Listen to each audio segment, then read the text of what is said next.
ہمارا چیلنج ہے، تو ترجمہ کرنا تو بڑی دور کی بات ہے، بغیر آراف کے قرآن پڑھ کے دکھلا، بغیر آراف کے حدیث طیبہ پڑھ کے دکھلا۔ جب تو یہ کام نہیں کر سکتا تو اپنے آپ کو عالم کہلوا کر صحابہ کی ذاتوں کے اوپر کیوں تبرہ کرتا رہتا ہے؟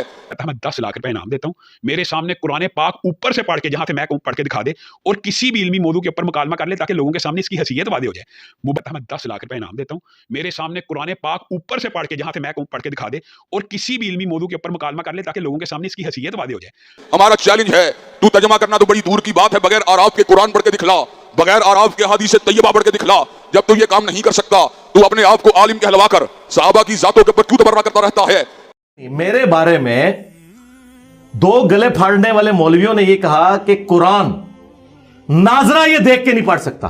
یہ آپ نے کلپ دیکھا؟ ٹویٹر پر کلپ بھی ایک بنا کے لگایا۔ ہاں جی، تو میں یہی چاہ رہا تھا جی میں بات ختم کر رہا ہوں۔ جی سرکار، یہ ایک منٹ، یہ قرآن ہے، آپ اپنی مرضی سے کہیں سے کھولیں، میں آپ کو پڑھ کے بتاتا ہوں۔ وہ قرآن مجید کے متعلق بھی کہتے ہیں، اور سرکار میں ادھر بعد میں آؤں گا، پہلے میں آپ کو صرف یہ بتانا چاہ رہا ہوں کہ وہ جو آپ نے پڑھنا، پہلے آپ خود بھی پڑھیں گے، پھر میں پڑھوں گا، ٹھیک ہے؟ آپ رینڈملی کوئی صفحہ کھول دیں جی، کوئی 5-6 صفحے آگے پیچھے کریں گے نا کہ وہ پہلے ہی نشان لگا ہوا ہے۔ تو میں آپ کو بتا رہا ہوں کہ جو بندہ اس لیول پہ اترا ہو کہ جو یہ بات کرے کہ اس سے نازلہ قرآن، میں بتا رہا ہوں اس کا کوئی اینڈ رزلٹ، میں اس کے باوجود کہ میں اسے پڑھ سکوں، میں اسے اپنے حق پہ ہونے کی دلیل نہیں مانوں گا۔ اس کی وجہ یہ ہے، میں قرآن کا ترجمہ آپ جہاں سے کہیں گے نا، میں عربی بھی پڑھوں گا، ترجمہ بھی کروں گا، لیکن میرے ترجمے کو انہوں نے نہیں ماننا۔ اس کی وجہ یہ ہے کہ بریلوی دیوبندیوں کے ترجمے کو نہیں مانتے، دیوبندی اہل حدیث کے ترجمے کو نہیں مانتے، اہل حدیث شیعہ کے ترجمے کو نہیں مانتے۔ تو مجھے نہ آپ سمجھے کہ انہوں نے سنگل آؤٹ کیا، یہ آپس میں ایک دوسرے کو ایکسیپٹ نہیں کرتے، اس لیے ان چیزوں کا فائدہ کوئی نہیں ہے۔ اچھا کوئی بتائیں، میں آپ کو ناظر والا تو ایک سوال آپ کا حل کر دوں، اگر آپ کی خواہش ہے تو میں بتا دوں۔ وَيُنذِرُ الَّذِينَ قَالُوا اتَّخَذَ اللَّهُ وَلَدًا۔ ہاں اچھا یار، یہ تو آپ نے مشہور آیات نکال دی ہے نا، وہ کہہ دیں گے یار یہ تو سورہ کاف ہے، یہ تو جمعے کا وظیفہ ہے، تو یہ اگر پڑھے گا تو یہ پڑھتا ہوگا اس لیے آتا ہو۔ کوئی اور صفحہ نکالو یار، کوئی ایک روٹین سے ہٹ کے صورت نکالو نا۔ یہ تو میں نے پڑھ دیا تو ویسے ہی میرے متھے لگ جانی ہے کہ اس کو پہلے ہی آتی ہے۔ کوئی روٹین سے ہٹ کے کوئی ایسی صورت ہو جو وظائف میں نہ آتی ہو۔ یہ کون سی صورت ہے؟ سورۃ احزاب نکال لی ہے۔ ہاں ٹھیک ہے، یہ سورہ احزاب ٹھیک ہے نہیں، لیکن سورہ احزاب معروف ہے، لیکن یہ وظائف میں نہیں آتی۔ میں اپنے لیے کہہ رہا تھا، آپ کے لیے نہیں۔ یعنی میں سورۃ الکاف کہیں گے، وہ کہیں گے سورۃ الکاف تو جمعے کا وظیفہ یہ پڑھتا ہوگا تو زبان پہ چڑھ گئی ہوگی۔ اب سورۃ الاحزاب وہ سورت ہے جو کسی وظیفے میں نہیں آتی، اس کے بارے میں کوئی حدیث بھی نہیں ہے اس حوالے سے کہ آپ جمعے والے دن پڑھ لیں یا روزانہ رات کو سونے سے پہلے پڑھ لیں، یہ اس طرح نہیں ہے۔ آپ رینڈملی اس کا کوئی صفحہ کھولیں، میں وہاں سے پڑھنا شروع کر دیتا ہوں۔ یہاں سے رکوع سے شروع کر دیجیے۔ کون سے رکوع سے؟ یا ایھا الذین آمنوا اذکروا نعمت اللہ۔ میں ساتھ ترجمہ بھی کرتا جاؤں گا، لیکن فائدہ کوئی نہیں نا، پھر وہ ماننا تو انہوں نے ہے ہی نہیں۔ کروڑ روپے جیتے سر، میں تو مجھے بڑی خوشی ہو گئی۔ پہلی بات بات پتہ کیا ہے جی یار، وہ جن لوگوں کی آپ بات کر رہے ہیں وہ تو انسانیت سے گھرے ہوئے لوگ ہیں۔ تو بس میرے تو خیال تھا کہ آپ کو ان کے بارے میں یہاں ڈسکشن بھی نہیں کرنی چاہیے تھی۔ ہمارے دل دکھے ہوئے ہیں، اتنی جو انسانیت کی تذلیل کے لیول کے اوپر لوگ ہیں۔ مجھے تو اینڈ ٹائم پہ انہوں نے بتایا کہ یہ بندہ وہ ہے جو اس سے انٹرویو کر کے ہے، کہ میں نے کہا یار اس سے تو مجھے اس پہ تو افسوس نہیں، مجھے تو افسوس انٹرویو کرنے والے پہ ہے کہ کس طرح کے غلیظ لوگوں کے پاس آپ جا کے انٹرویو کرتے ہیں۔ ٹھیک ہے، علماء موجود ہیں۔ وہ میرے بھائی بات یہ نہیں ہے، بات یہ کہ آپ علماء کے پاس جائیں نا۔ جس بندے کی کیا میں آپ کی والدہ کو اس بندے کی زبان سناؤں اور کہوں کہ آپ کا بیٹا اس کے پاس جا کے انٹرویو کرتا ہے تو کہے کہ یار یہ میری تربیت یہ نکلی ہے، تو یہ آپ سمجھیں عالم کے پاس تشدد کے حوالے سے میں گیا تھا، میں نے علماء کے بھی انٹرویو کیے ہیں، میں نے بات پتہ کیا ہے، وہ چھوڑ دیں، وہ ایک علیحدہ بات ہے، لیکن بتا رہا ہوں کہ پھر ان کی وہ بات ادھر ہی دفن کر دیں، میرا تو کوئی لینا دینا ہی نہیں۔ اعوذ باللہ من الشیطان الرجیم، بسم اللہ الرحمن الرحیم۔ اعوذ باللہ من الشیطان الرجیم، بسم اللہ الرحمن الرحیم۔ يا أيها الذين آمنوا اذكروا نعمة الله عليكم إذ جاءتكم جنود فأرسلنا عليهم ريحا وجنودا لم تروها وكان الله بما تعملون بصيرا۔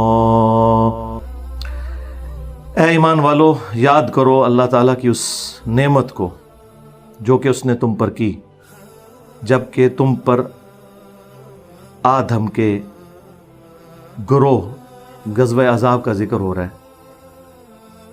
مختلف گروہ اکٹھے کر لیے تھے کافروں نے مسلمانوں پہ چڑھائی کے لیے، تو ہم نے ان پر ایسی ہوا بھیجی اور ایسے گروہ بھیجے اللہ تعالیٰ نے فرشتوں کے ذریعے, ہواؤں کے ذریعے مدد فرمائی جو تمہیں نظر نہیں آتے تھے, اور اللہ تعالیٰ تمہارے کاموں کو دیکھ رہا ہے. انہیں بالمفہوم ترجمہ کیا تاکہ پبلکلی وہ سمجھ بھی آ جائے.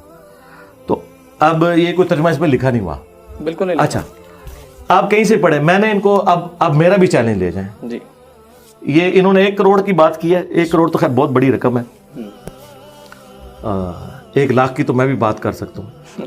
جتنے لوگوں کو انہوں نے اپنا امیر چنا ہوا ہے, تقی عثمانی صاحب, مفتی منیب صاحب, ساجد میر صاحب, تینوں بڑے فرقوں کے نام, ان میں سے کوئی بندہ مجھے قرآن دیکھ کے تلاوت میری طرح کر کے بتا دے.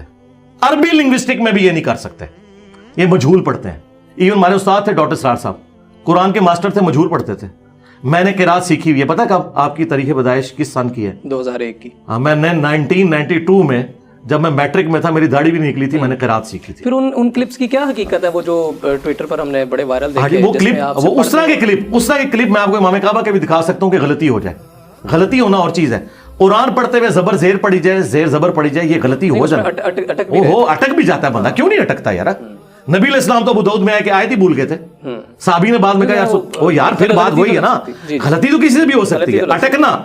اب ڈاکٹر اسرار صاحب نے بیان القرآن 30 سال تک ریکارڈ کرایا, آخری دفعہ پڑھا اس میں بھی انہوں نے غلطی کی ہے. یہ غلطی ہو سکتی ہے. غلطی پتہ کس کو کہتے ہیں کہ میں نے زبر کو زیر پڑھا, آپ نے میری اصلاح کی, پھر میں نے غلط پڑھ دیا, پھر اصلاح کی, پھر اس کو کہتے ہیں کہ اس کو پڑھنا نہیں آتا. یہ زبر زیر کی غلطیاں. میں تو چیلنج کر رہا ہوں, جن کو انہوں نے بڑا مانا ہے نا, وہ عربی پڑھتے ہی غلط ہے. انہوں نے عربی پڑھی ہوئی ہے مجہول. اب غامدی صاحب ہے, عربی ان کو بہت اچھی آتی ہے, شاعری ہے, لیکن عربی مجہول پڑھتے ہیں. وہ قرآن علی عربی پڑھ نہیں سکتے. وہ پڑھیں گے, میں آپ کو بتاتا ہوں ان آیات کو کس طرح پڑھیں گے. وہ اے بے تے کر کے پڑھیں گے. وہ معروف پڑھ نہیں سکیں گے, عین ان سے نکل ہی نہیں سکے گی, ہاں وہ نکال ہی نہیں سکتے. عربی قاریوں کے نزدیک وہ 0 سے ملٹیپلائی ہے, اور اسے لحن جلی کہا جاتا ہے.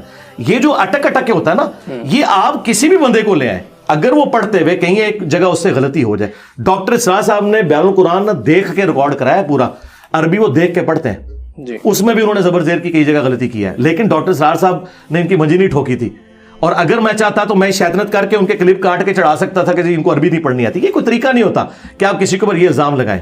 اور دوسرا, اگر مجھے عربی بھی نہیں پڑھنی آتی, نہ مجھے قرآن کا پتہ, نہ حدیث کا پتہ, تو تمہاری نیندیں کیوں رات کی حرام ہوئی ہوئی ہیں؟ مجھے مارو, ایک جاہل آدمی سے تمہارا واسطہ پڑا ہے, لیکن وہ جاہل پھر اگر جاہل ہے تو تمہارے مرے ہوئے بزرگ وہ 0 سے ملٹیپلائی ہو گئے ہیں, تو اس کا مطلب یہ ہے کہ گل ود گئی ہے. ہاں, گل گئی ہے ود. بہت شکریہ آپ کے وقت کا. انشاءاللہ ایک اور نشست میں اگر آپ شفقت کریں گے تو دوبارہ آپ کی خدمت میں حاضر ہوں گے. ناظرین, یہ پروگرام اتحاد بین المسلمین کی ایک کڑی تھی, ایک کوشش تھی, اور اسی دعا کے ساتھ میں اس پروگرام کا اختتام کروں گا کہ انجینئر صاحب ہوں یا کوئی بھی دوسرا عالم دین ہو, وہ کوئی بھی کام کر رہے ہیں, ان سے دین کی خدمت کا اگر کام ہو رہا ہے یا کام لیا جا رہا ہے, تو اللہ کرے کہ بطور مجموعی اینڈ رزلٹ اس کا یہ نکلے کہ ان تمام کاوشوں کو جس وقت یکجا کیا جائے تو مسلمان ایک جسد واحد کی طرح ہی ابھر کر دنیا کے سامنے آئے. اور اللہ کرے کہ میری یہ دعا جو ہے وہ بارگاہ الہی میں قبول ہو. مجھے اجازت دیجیے, اللہ حافظ.